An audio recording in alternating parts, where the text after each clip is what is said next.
See, with spirituality, there's no carryover.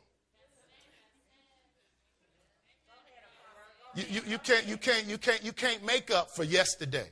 You know how some folks do that with food? They I didn't eat none all yesterday. I'm gonna make up today. You can't make up today.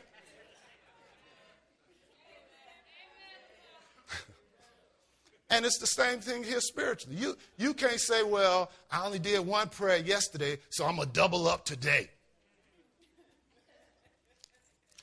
And we're laughing. Sometimes folks play that game like that. You know, some folks who did 2 hours of wrong think now they can do 3 hours of right, like a seesaw. We laughing, that's fact. That's another message for another time. So whatever it takes for you to stay focused, you've got to continue to do it. Let's go to Mark, 4th chapter of Mark.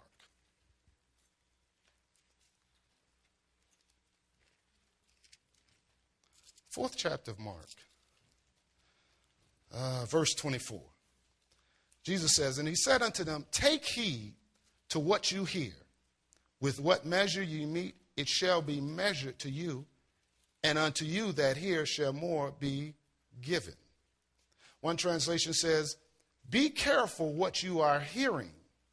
The measure of thought and study you give to the truth you hear will be the measure of virtue and knowledge that comes back to you, and besides will be given to you who hear. So be careful what you are hearing. See, that's part of you staying focused. Who are you allowing to speak into your life? What are you listening to? What are you hearing? See, because we know words are seeds. See, when you sit up there and let folks talk in your ear, you are allowing them to speak in your life. That's why you don't need to be around old folk. You know, who especially talking stuff contrary to this. Now, if you're trying to stay focused and stay spiritual minded, then you need somebody in your ear who know this. And most times it's good to be around somebody who know more than you about this. We know that in the natural. Even if to get better in something, you be around somebody who's better. You know, if you want to be a better athlete, you don't keep playing with people you can beat. You play with somebody who's better than you.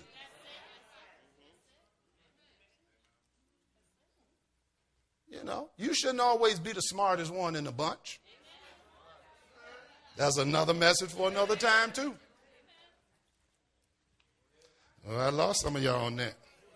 I know that'll mess up your image. You don't want to stand out.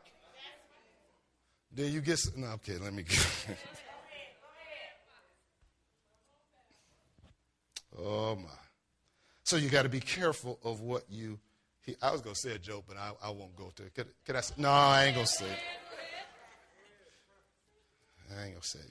Well, no, I'm going to say it because y'all a good, mature crowd. You know how you get yourself to look better? Get ugly people around you.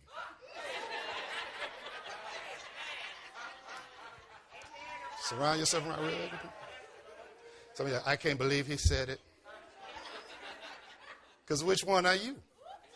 Okay, back to the mess. Let's go to 1 Peter 5 and 8.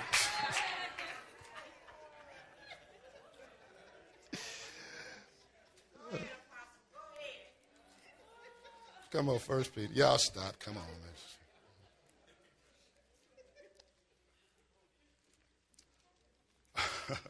1 Peter 5 and 8. And this is very important. He says, be sober, be vigilant, because your adversary, the devil, as a roaring lion, walketh about seeking whom he may devour. Now, one of the things about this, the revelation in this verse, says the devil, he's our adversary, we know that. He goes as a roaring. It doesn't say he is a roaring lion. You know, and I like to put it like this. His bark is bigger than the bite. See, he barks to try to get you afraid. Because if he can get you afraid, then he can bite you. Because he doesn't have the power to just bite you. You know, he roars to try to generate fear in you.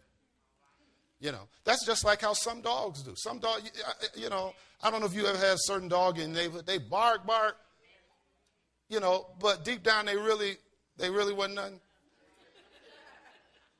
See, because if you didn't know that, you know, that fear getting in you, they'll bark. Every time you go past something, they bark and you know. And I tried this one time, one dog, this is years and years ago. Dog barking, I said, ah, and he ran. Now, I'm not telling you to do that because you may not know. The dog may not be bark. He might.